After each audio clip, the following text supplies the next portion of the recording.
This is Andreas Babiolakis, live in Limbo. This is my first podcast, and I'm ever so grateful for this opportunity, and here's to a podcast possibly every week. This is going to be a film-related podcast, so whatever film-related news or insights I want to give, I will give through the podcast. Now, I will still be doing reviews by hand, but this is just for a little bit of an extra insight. So I won't be completely rehashing what I've written through audio form. For instance, I just finished my 25 best films of the year list, and if you haven't gone to go see that, I highly suggest checking it out and seeing if your favorite movies are on there. And if not, you can let me know which ones I missed or which ones you agree with, and basically why, and which films you felt were disappointing, which films you felt were surprising. That's a little bit of what I'm going to get into now. Things that I didn't discuss in my top 25 films list. If you want a short version of the list, I will basically go through it quickly now without any explanations, as I've written them all. But the short version of the list is at number 25, Spring Breakers. Number 24, The Disappearance of Eleanor Rigby, both him and her. Number 23, The World's End. Number 22, Hotel. Number 21, Captain Phillips. Number 20, Le Passé, or The Past. Number 19, Fruitvale Station. Number 18 is Frozen. Number 17 is The Hunt. Number 16 is Frances Ha. Number 15 is The Wolf of Wall Street. Number 14 is All Is Lost. Number 13 is Before Midnight. Number 12 is Mud. Number 11 is American Hustle. Number 10 is Nebraska. Number 9 is A Spectacular Now. Number 8 is Blue Jasmine. Number 7 is Dallas Buyers Club. Number 6 is La Grande Belleza, which translates to The Great Beauty. Number 5 is Inside Llywen Davis. Number 4 is Gravity. Number 3 is Her. Number 2 is La Vie d'Adèle, or Blue is the Warmest Colour in its English version. And number 1 is 12 Years a Slave as my top film of 2013. With that out of the way, let's get into some things that I didn't discuss on this list, such as particular moments, films that I wasn't too particularly fond of, and maybe perhaps experiences that I had. Let's start off with an exciting experience that I had that I've never witnessed before, and it was with one of the films on this list, and it actually helped shape my perception of said film, because it basically forced me to reevaluate the film. I went to go see Blue is the Warmest Colour for the first time in cinemas, and everything was fine. The theater was full of a few people, not too many. The lights went down, the trailer started, everything was fine. The film was about to begin, the production companies had their title cards, everything was set. As soon as there was dialogue in the film, this 3-hour, dialogue-heavy, emotional mash fest, one that you had to be patient for, but of course your patience will be rewarded with such a fantastic film. As soon as the dialogue started, this man in front of my friend and I turns around and asks us if we knew anything about moon rocks. I'm not kidding, he asked us if we knew anything about moon rocks. We ignored him, but he proceeded to talk full volume, standing up, saying, "Let's go leave this joint, go do something else, who is with me?" Like he was starting some kind of lava rebellion. Everybody kept telling him to shut up, and he proceeded to not talk, but instead twitch, constantly move seats, leave, come back, move to the front, move to the back, twitch, shuffle, talk to himself as if he was talking on his telephone. It was highly disruptive. And because of that, it sucked out all of the first 20 minutes for me. Like, for the first 20 minutes, I was like, I'm in a theater, I'm watching something, I'm not invested. Because of that loon, I really wanted to watch the film again just to see what it felt like as a cohesive piece. And because of it, it allowed me to reevaluate the entire film, see what parts stood out, and just appreciate it on a whole nother level. So, in a weird sense, this man, of whom I don't know his name, or where he comes from, or anything, this man talking about moon rocks helped me find my appreciation and passion for The Blue is the Warmest Color, which is my second favorite film of 2013. So thanks to whoever this bizarre stranger is, and on that note, let's get to some actual discussions. So, my first pick, that I'm going to have a bunch of picks. I'm not going to have a list for them, for most of the picks anyways, because I have a solid singular pick for each one. But these are things that I didn't discuss on my list. So my first pick, to give you a general idea of what kind of a path I'm going to be taking, my first pick is my pick for the funniest moment of 2013. Not funniest film, but the funniest moment of 2013. If you haven't seen this film, it might contain some spoilers. I'll try and avoid giving away too much as I can. And obviously those who have seen the films I will be talking about will understand, as they will know what I'm referencing. But I'll try my best. If you're highly sensitive against or towards any sort of a spoiler, I'll talk about it very briefly, maybe for 1 or 2 minutes. Let's go with 2 minutes to be safe. So you can fast forward a little bit. And I won't instantly just start talking about the scene, but I'll announce the film and give you a little bit of time to react.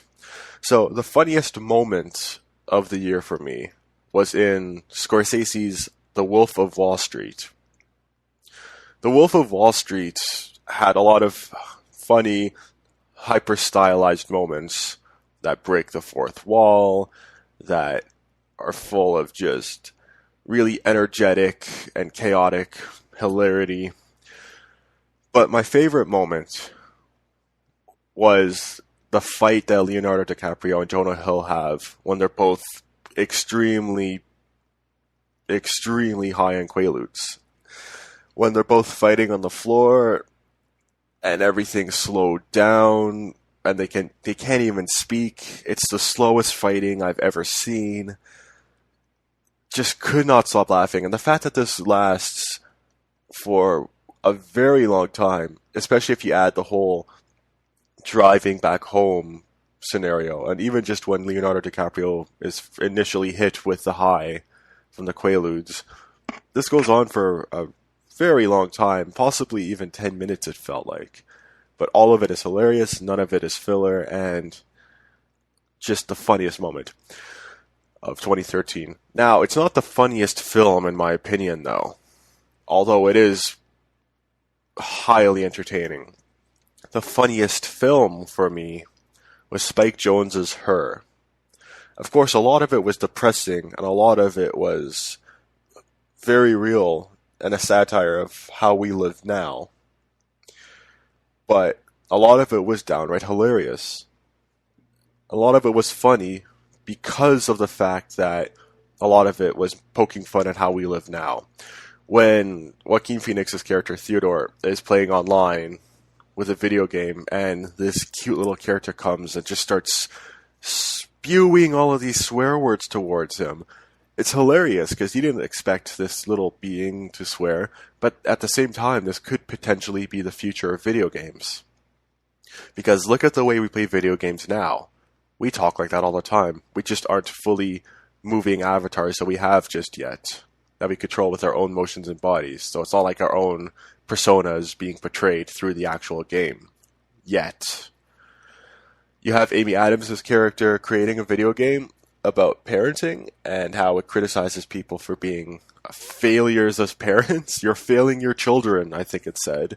But at the same time, it's like when you're so invested in technology, you're not being attentive in the first place. So we're already heading down that route. And it's just a huge irony when your lack of investment towards your loved ones comes from a game where you're supposed to be invested towards your loved ones. And her is just full of many clever jokes like that. A lot of them are funny instantly, like the fact that they're fighting and they're swearing. And a lot of them get funnier once the joke settles and you discover the true genius behind it. Like where I said, the fact that it comments on how we are now with video games. Now, the most disappointing film of 2013 for me, just to add a little bit of seriousness to this podcast, was Nicholas Winding Refn's Only God Forgives. Drive was my favorite film of 2011. I thought it was beautiful in the way that it combined European cinema with the kind of shallowness you'd find in Hollywood films, especially because a lot of people expecting a movie like The Fast and the Furious got something completely different with this film. And the way that they marketed it was a testament to the fact that there are clearly two different sides when it comes to what kind of films that you like. And when I found out that he would be teaming up again with Ryan Gosling, of whom I'm a huge fan of, I was really excited for Only God Forgives. I saw the Red Band trailer. The way it looked was fantastic. The way the trailer ended with Gosling's character asking, "You want to fight?" Very intimidating. And just, I got shivers from the trailer alone. It was very promising. I watched the actual film, despite all of its flack. It had a lot of flack, and I'm not one to always take other people's thoughts into consideration because I don't always agree with other people. I am my own critic, and yes, I do agree with the vast majority a lot of the time, but not always. Last year's De Palma film Passion, for instance, I thought was terrific, and a lot of people hated it because of how shallow and cliched and silly it was. But at the same time, I thought that added immensely to the film because it spoke about the fashion industry and just how image-based it is and how shallow it is. This year's Spring Breakers, I liked a lot. I liked a lot as well. And a lot of people didn't like that film, and I can understand why, because it's a disgusting film, but I thought it spoke a lot, even if it had like this ending that made absolutely no sense. I thought it added to the film in a little bit, and if not, depending on how I feel about the film, if not, I still like the ride that led to that very moment. Having said that, I'm not one to always agree with the vast majority, so I wanted to give Only God Forgives a shot. It's definitely great aesthetically. The visuals are fantastic. I like the music a lot. And the gore and violence is actually very well done. But it is the most mean-spirited movie I've seen in a very, very long time. None of the characters are likable. All of them are full of hatred. When your own mother is saying your dick is smaller than your brother's in front of your girlfriend and calling her a slut, essentially, how are you supposed to like these people? There's no way. There's one moment where Kristen Scott Thomas, who's Gosling's mother in the film, has a very heartfelt moment where she's talking about just life in general and how she feels that she's kind of failed as a mother and as a guardian to her son. And it's moments like this where it's like, this film could have been fantastic if it had a lot of breathing area.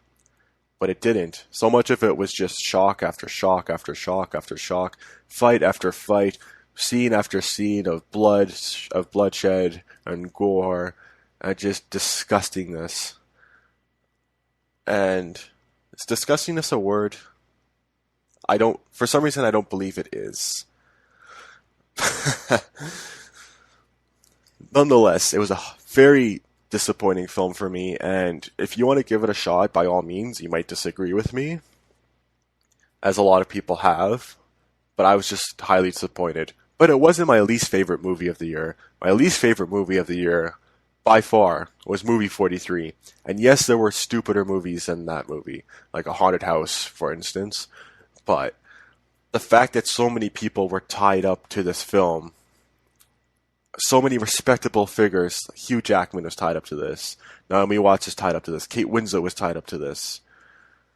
And that's not even a quarter of all the people that are featured in this film. And it's not just juvenile, but it's stupidly juvenile. It's the kind of humor where when you're laughing at, scat jokes, laughing at genitalia, laughing at anything like that when you're younger, you'd still think, okay, this is really immature. Because there's no point. Yes, there is the point when it comes to the fact that all of these celebrities are taking part in such immature and childish things with absolutely no rhyme or reason. I get that. But there's still no point to me. It didn't have to be that. It could have been some shorts for a site like Funny or Die or something. But an entire film of this where a highlight that people have is when Hugh Jackman's chin testicles, you heard that right, chin testicles go into his meal, and his chin testicles rest on the head of a baby. What else are you supposed to do? There's nothing to take from this. Movie 43, worst film of the year. I have seen worse technically, but at least those films tried. The Host tries. It fails immensely, but it tried. Lone Ranger tried. A little bit too much. Way too ambitious for what it's worth, but at least it tried. The Fifth Estate was a huge failure, but at least it tried. Even Jobs, which I thought was nothing more than just a connected dots of Steve Jobs' life, tried. Movie 43 tried as hard as waking up in the morning and not getting out of bed. Just being awake in your bed, doing nothing. It exists, but it does nothing. Even Grown Ups 2 probably tried more than this did. I have not seen it yet, so I can't say anything, but I'm just not wanting to give that film a shot. After seeing the first one, I'm not wanting to give it a shot. Don't know if that lowers my credibility, but there you go. I watched movie 43, that's enough. Now, to step away from negativity, we'll have a few more picks that we can talk about, or I can talk about to you, and you can respond in the comment section, or respond with your own recording. Whatever you feel like, of course. Let's get into some more things that I actually appreciate of the year. The most uplifting moment for me. The moment that just put the widest smile on my face, that just brought me up from whatever state I was in, the quickest and the most effortless, was not as spectacular. The Spectacular Now. Like the movie so much, you'd think I remember what it's called.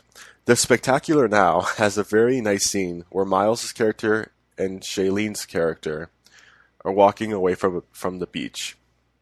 It's a very long shot about them talking about how some guys were into Shailene's character. She refuses to believe it. And then Miles' character basically says that she's beautiful. She says, well, no, I'm not. Like, she reacts with such a barrier, right? Because she's highly self-conscious. Which is when Miles' character goes in for a kiss, and the reactions from the both of them are so real and so unmanufactured. It wasn't some close-up to Shailene's face as she looks up at him with this look of curiosity that you'll find in a lot of Hollywood movies. That turning point that's kind of force-fed to you. The turning point of when one character falls for another. Didn't exist. The kiss happens, she stays there with her arms crossed, and she gives a nervous laughter, which is also appreciative laughter, but she laughs as a result. And Miles' character kind of stands there like, yep, I kind of just did that, and I don't know what to make of it as well. But he's kind of feigning his own confidence through it. It's a very natural, real response. And that kind of honesty, especially for such an intimate moment, was fantastic. And I love the film for being sewn together with so many moments like this. which I won't, of course, go into too much in case you're still listening and you don't want me to give away too much. It's a great film. Go see it. Basically. Now, the most surprising film for me this year was The Conjuring. I won't talk about this too much. I'll only talk about it in terms of style because I don't want to give anything away. So if you're afraid of spoilers, you're not going to get too much from this. I'm not a fan of most modern horror movies because a lot of them cut to the exact same tricks. A lot of them will use the exact same cliches. A lot of them will just resort to a resorting attitude, which is a high sign of laziness. Now, The Conjuring, when I saw its trailers, found out it was by the director who did Insidious, wasn't promising. But people swore by this film. Oh, you gotta see The Conjuring. You've gotta see it. And I did. And you know what? I was pleasantly surprised. I was so surprised that the film almost made my top films list. That surprised by that film. I highly enjoyed it. It's odd to say, but I highly enjoyed it. What a lot of horror films do is they either slowly build up to this monster or entity that basically is the reason for the film being a horror film, and you know it's coming, and it's been done before, it's been done better before by films like The Exorcist, and even Takashi Miike's Audition, so there's no point. It's an exhausted method. You either have that, or you have a film that's just scare after scare after scare after scare after scare, and it feels like it's phoned in, and it feels like it's just slapped together, and it feels like none of it was essentially written. It was just done on the spot almost. And of course that's not how it is, but that's what it feels like. The Conjuring doesn't go either direction. What it does instead is it has two stories happening at the same time. You have the story of the possession happening to this family, which is where all of those scares happen, but the build-up and the story and the depth comes from the work that these two investigators have when they do lectures, when they share information to large crowds. When you basically get their story, you begin to realize how possession and the supernatural works in this universe, basically, that's being created in this film. You begin to understand how it works while it's happening on screen, and each actual scare is a development of the actual plot. It happens, something will happen because a character will go and investigate themselves. And then, as a result of that, this isn't to be taken literally if you haven't seen it, but a box will be opened, and then suddenly something will happen. And because of that, it's a chain reaction of events. Basically, it's an uncontrollable force that the family's trying to stop themselves. It's very cleverly done, and if you haven't seen The Conjuring, I highly suggest it. I wouldn't say it's like a masterpiece or anything, but it's definitely refreshing when it comes to American horror films. It's definitely refreshing. Now, the most surprising film-related topic in general is Matthew McConaughey. Now, Matthew McConaughey is somebody that I would have considered the laziest person in the film industry a few years ago. You know, he resorted to romantic comedies. He resorted to very typical Hollywood films like We Were Marshall. He never expanded who he was as an actor. At first, that's how he got the gigs, Dazed and Confused, films like that, where he showed he had a little bit of capabilities. Didn't do anything since. Ghost of Girlfriend's Past, Failure to Launch, How to Lose a Guy in 10 Days. Like, what did these films add to his legacy? His legacy that he could wear his shirt off? He was seen as a joke, and he knew it. He would reference himself as that. Little did I know that he would actually bite all of us in the ass eventually. And not even just the fact that he can act, but the fact that he can be an absolute powerhouse and hold his own in a year of fantastic performances. This all started with Magic Mike when I saw a little bit of something there. Like, okay, there's something there, but of course I'm not fully invested in McConaughey just yet. And then a film like Lincoln Lawyer came out, and I saw a little bit of something, but it was a good on a standardized level. Like, okay, this acting performance was good. It didn't blow me away, but it was good. It was sufficient. So when Mud came out this year, which is a really reserved performance, something that I'm not used to seeing with McConaughey, that kind of piqued my interest a little bit. Like, okay, I didn't know he could do that because he's usually very bubbly, very charismatic, eccentric. His short cameo in Wolf of Wall Street, for instance, it's about 10 minutes long, but it's one of the more alive performances, and this is in a very, very chaotic and kind of energetic movie. 10 minutes, and his character was highly memorable, and, he's being praised for that performance, and he was barely even in the film. He's just got that kind of an energy. So to see him in Mud kind of play himself down a bit and still do a really good job, it was nice. It was good. But the biggest surprise, of course, was Dallas Buyers Club. It's a movie that flew under the radar for me because I completely forgot about it. I remember a while ago that there was this discussion that Matthew McConaughey was going to be in this movie about HIV, and that was about it for me. I remembered the film because I'm a big fan of Deer Hunter, the band Deer Hunter, and Bradford Cox, who's the lead singer and one of the guitar players. I wanted to see if he had any solo work coming out, because he's got a solo project called Atlas Sound, which I'm fond of as well.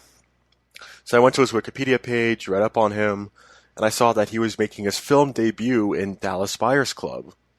So I went to go see what that was, and lo and behold, it was this film. And I said, oh wow, okay, I completely forgot about this. Now, with a piqued interest because of Mud, I wanted to see where this would go, this film.